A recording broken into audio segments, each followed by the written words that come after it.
Welcome to Slabnomics, the intersection of collecting, investment, and market theory for sports cards. Episode 1, Welcome to the Canary's coal mine. There are millions of people who seek the key to unlock the promised treasures of the stock market. Some fail miserably, most succeed slightly, but a precious few are legendary winners of the stock market game. We in the middle hang on to the coattails and study the writings of the proven winners. We scrutinize the why of their buys and the when of their next moves. Most will never have the wisdom of Warren Buffett or the work ethic of John Lynch, but what we do have is the lens through which these great oracles see the investment landscape, a lens that comes into focus through their sayings.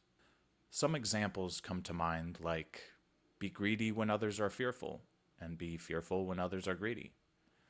And my personal favorite from John Lynch, only invest in something you can illustrate with a crayon. The secret to success really boils down to two things: taking out emotion and focusing on the fundamentals.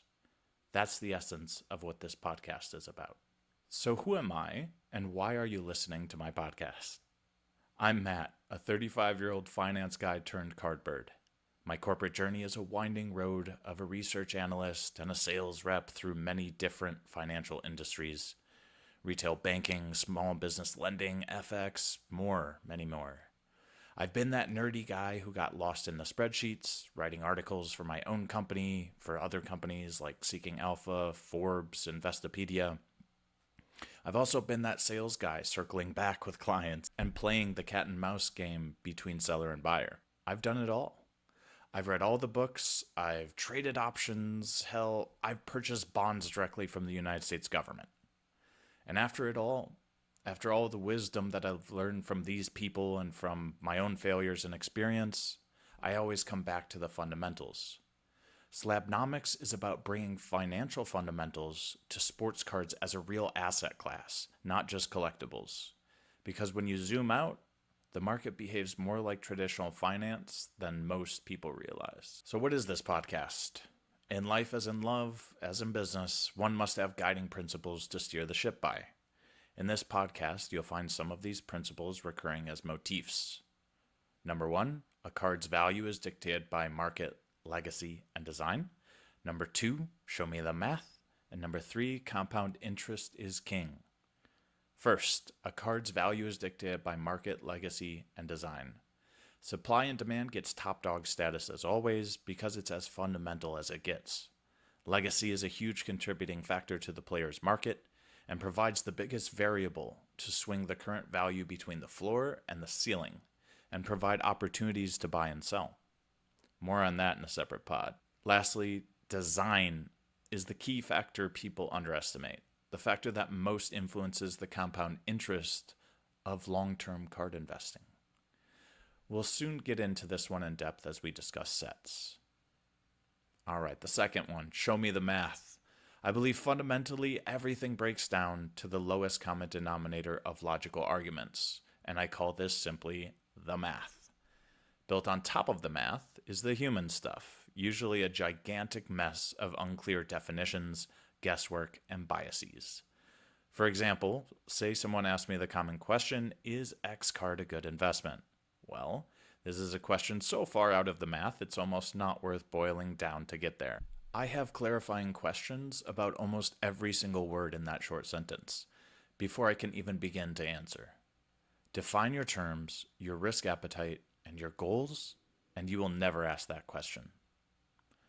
Okay, the third one, compound interest is king. Time contributes to market, legacy, and design as the constant accelerating factor of compound interest in sports cards. Price can be heavily swayed variably in the near term by hype cycles, and this creates windows of opportunity for both near-term and long-term investment. So these three motifs again. A card's value is dictated by market, legacy, and design. Show me the math, and compound interest is king. So here's some more things to expect on Slabnomics. Cross-sport comparative analysis, meaning which sports and athletes are undervalued and why. Financial comparisons, evaluating cards as assets. Buy cycle guides, meaning don't ignore the hype, buy early and sell into it. And then a smattering of news, but only as it pertains to market dynamics. If you want to buy aimlessly as the mood strikes, this podcast is not for you. A couple housekeeping notes about the podcast. First, as I will always say, do your own due diligence. This content is for informational purposes only and should not be considered financial advice. Always do your own research and consult a licensed financial advisor before making investment decisions.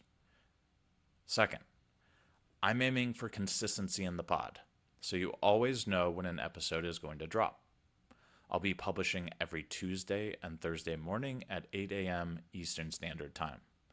Be sure to hit that subscribe button now on your podcast player so you don't miss any episodes in the future. Here are a few episodes coming up.